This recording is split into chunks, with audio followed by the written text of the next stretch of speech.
rapprocher de Dieu.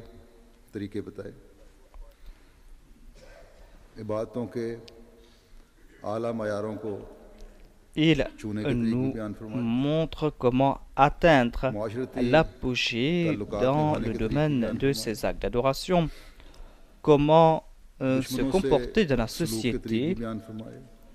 Ce Coran vient nous enseigner comment traiter l'ennemi et comment traiter les démunis de la société.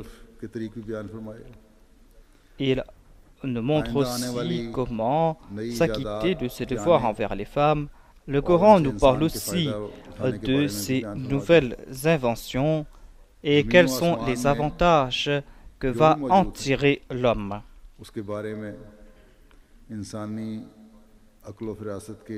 Le Saint-Coran évoque tout ce qu'il trouve dans les cieux et sur terre en se limitant à la compréhension de l'homme.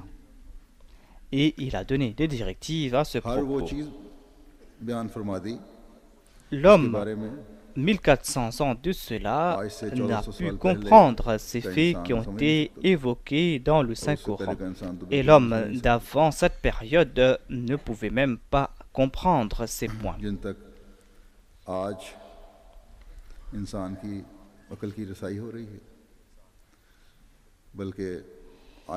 Le Saint-Coran a mentionné des faits concernant les progrès d'aujourd'hui.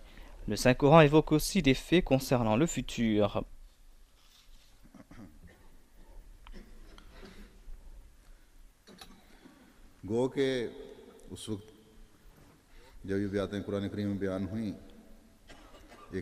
Lorsque le Coran fut révélé, 1400 ans de cela, un simple croyant, un simple musulman ne pouvait pas comprendre ces faits.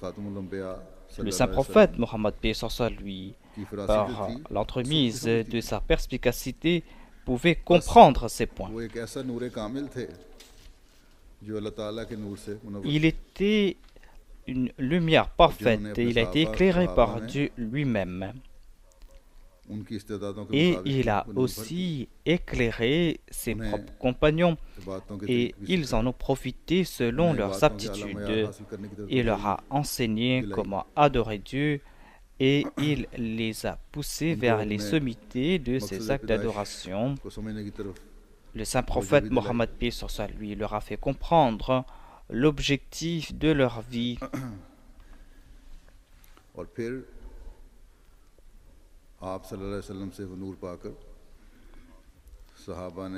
Ils ont reçu cette lumière du saint prophète Mohammed lui. Et selon leurs aptitudes et leurs capacités, ils ont répandu cette lumière. Et les lampes se sont allumées les unes après les autres.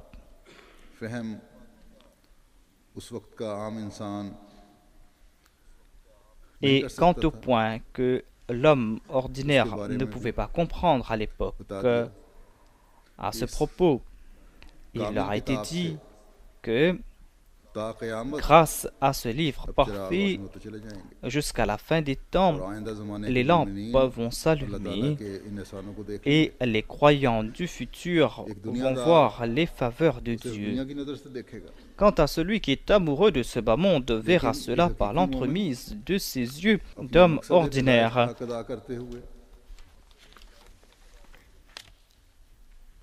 Mais quant au croyant véritable, il va faire des efforts pour atteindre le but de sa création et dans ses inventions, il verra l'accomplissement des promesses et des prophéties de Dieu. Le croyant n'y voit pas uniquement des avantages matériels.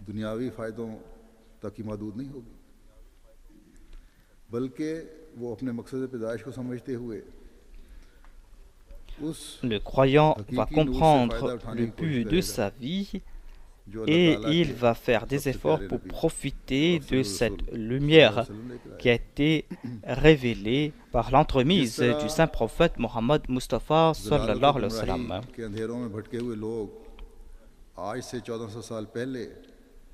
Le saint prophète Mohammed, paix soit sur lui, 1400 ans de cela, a éclairé de sa lumière ceux qui erraient dans les ténèbres et il les a fait atteindre les sommités dans tous les domaines. De même, aujourd'hui, jusqu'à la fin des temps, celui qui va suivre ce prophète et qui va se lier avec cette charia va sortir de ces ténèbres et sera de plus héritier du paradis de Dieu ici sur terre et dans l'au-delà.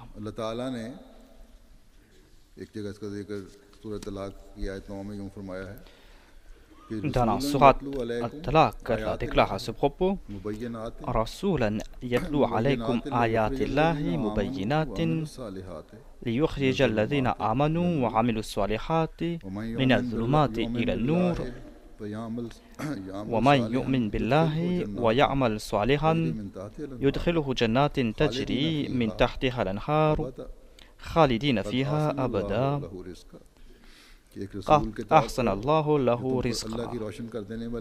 Un messager qui vous récite les signes manifestes d'Allah afin de faire sortir ceux qui croient et font de bonnes œuvres de toutes sortes d'obscurité vers la lumière.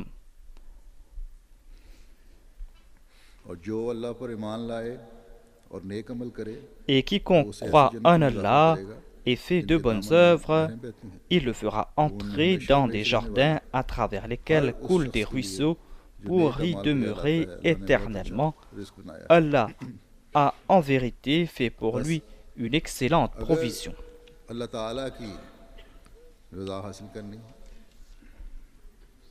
Si l'on désire avoir le plaisir de Dieu, on doit respecter la sunna du saint prophète Mohammed, paix soit sur lui, et on doit suivre aussi l'enseignement qu'il a apporté.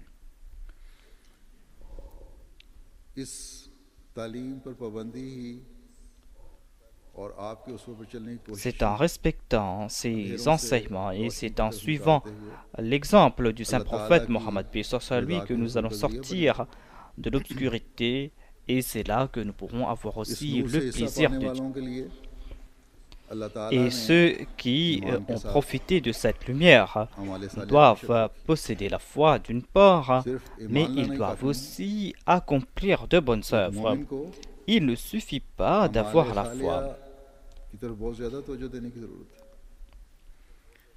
Le croyant doit accomplir de bonnes œuvres. C'est là un fait important. Il doit éviter les péchés et les turpitudes. Dans le verset que j'ai cité au tout début, Allah a évoqué la même chose, c'est-à-dire que vous devez croire en Allah et en son prophète et accepter le Coran. Et c'est là que vous allez profiter de cette lumière, c'est là que vous serez héritier du paradis. Allah connaît toute action de l'homme. Il connaît aussi quelles sont les actions qui ont été accomplies sincèrement pour Dieu.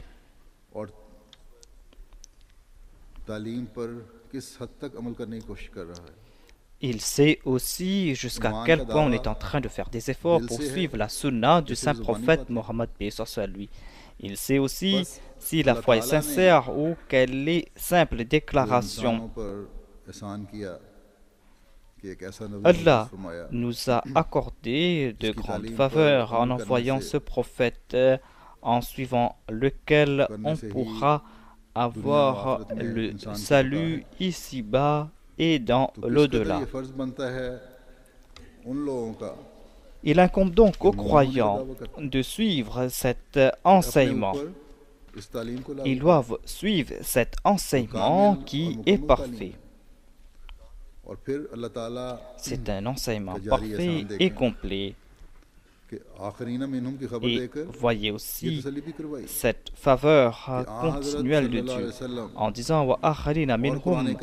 Il déclare que la grâce du saint prophète Mohammed, paix soit sur lui, et la lumière du saint Coran seront perpétuelles.